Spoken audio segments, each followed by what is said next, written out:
Hello, my name is Eclectocrat, and welcome to the second Mysterious Castle tutorial. In the last tutorial, we created a well-balanced party, and in this tutorial, I'm going to show you some really basic things. In particular, how to move your characters around, and how to interact with your inventory and some objects. So, I'm starting out here with the elf, and the first thing to note is that you're going to want to save the game at some point. So, I have to show you a system that was developed for accessing panels on touchscreen devices. And it translated rather awkwardly to desktop systems, but once you get the hang of it, it'll be really fast to use. So on an iPhone or an iPod, I can't really press the I key for inventory, and I really hate cluttering the screen with icons. As you can see, there are no icons visible right now.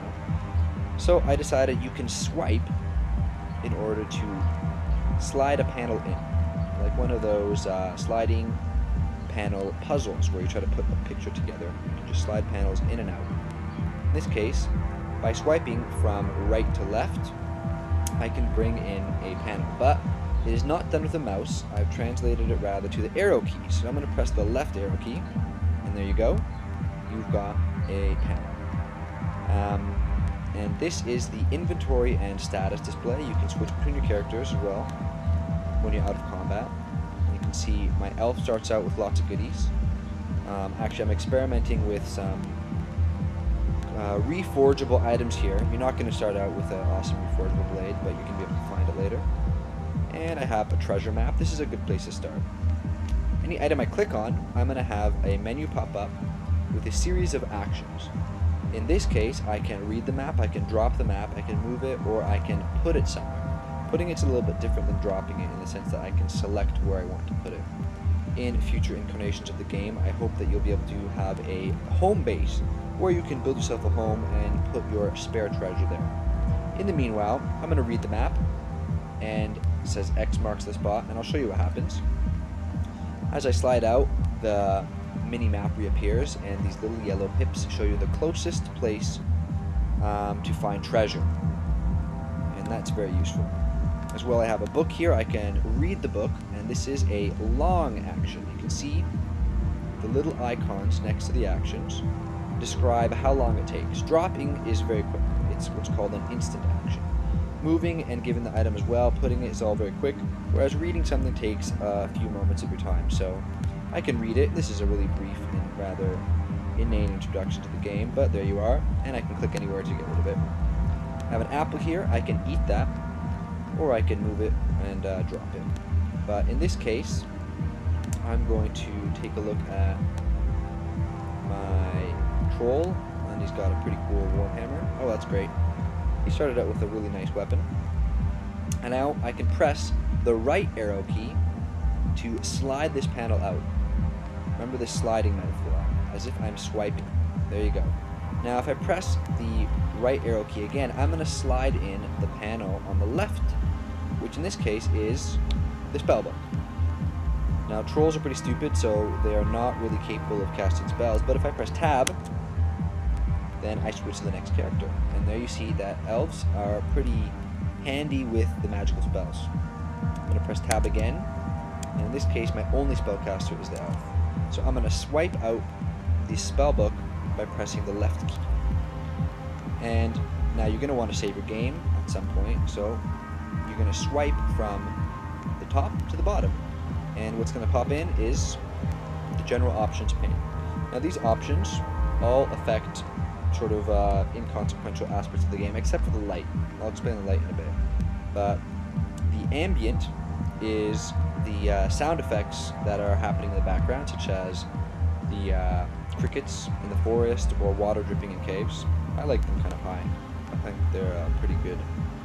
The music, you can set, of course, the volume to whatever level. Now, the sound at this point, I'm not terribly proud of it. Yes, it's just sort of generated with a program, but if you like to hear 8-bit sound effects very high, there you go. And the light, now this is very important, because I prefer to play at the lowest light level. I find this to be the most challenging way to play, and I like a challenge. But if you prefer to be able to see your enemies from far away, you can can set it to much higher. Now, it's very important that you note that the light is not just for your visual convenience, but it affects the chances you have of successfully sneaking. So, in lower light levels, you'll be able to sneak right up to enemies and do all kinds of nasty things to them. Whereas if the light is higher, enemies will be able to spot you more easily. And finally, the map simply changes the opacity of the map. I like it kind of low so it's not in my face. Now here I have the select action versus select and confirm. This is an important distinction because, let me hide that for a moment. Here I am with the Lizard Man. If I click this button right here, and I will do that, I will immediately go to Lizard Man. If, however, go back to the options pane, I choose the select and confirm. Then, if I click my troll again, wow, look what happened. The first click simply highlights the action. I prefer this method because I don't like making mistakes, and I don't like misclicks. However, if you find it tedious to double click everything, you can go ahead and put on the select action. I'm going to go back to select and confirm. Finally, you have save, which of course is very nice, and reload. Reload immediately loads the last save game. So if you're in an impossible battle, or you just don't know what to do, you lost a character, whatever the case may be, you can quickly reload. Quit, pretty self-explanatory. Help, not terribly helpful, but it will give you a quick layout of the keys. And finally, enable permadeath. Now, I'm not sure if you'd like to enable permadeath, but if you're a classic roguelike player, you'll probably be interested in this option.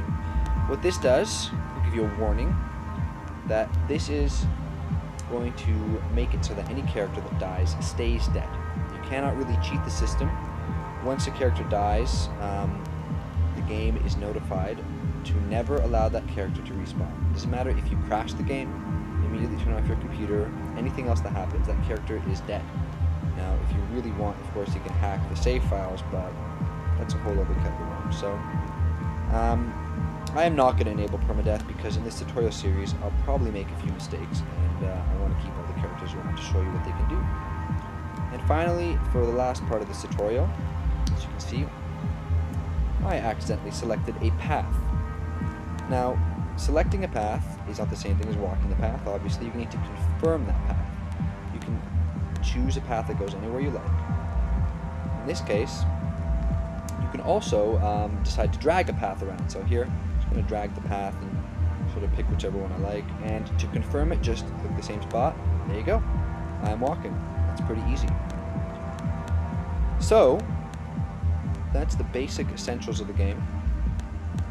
And that's the end of this tutorial. In the next tutorial, we're going to get into a fight, and I'm going to show you how to use terrain to your advantage and generally kick monsters' asses. So, see you next time.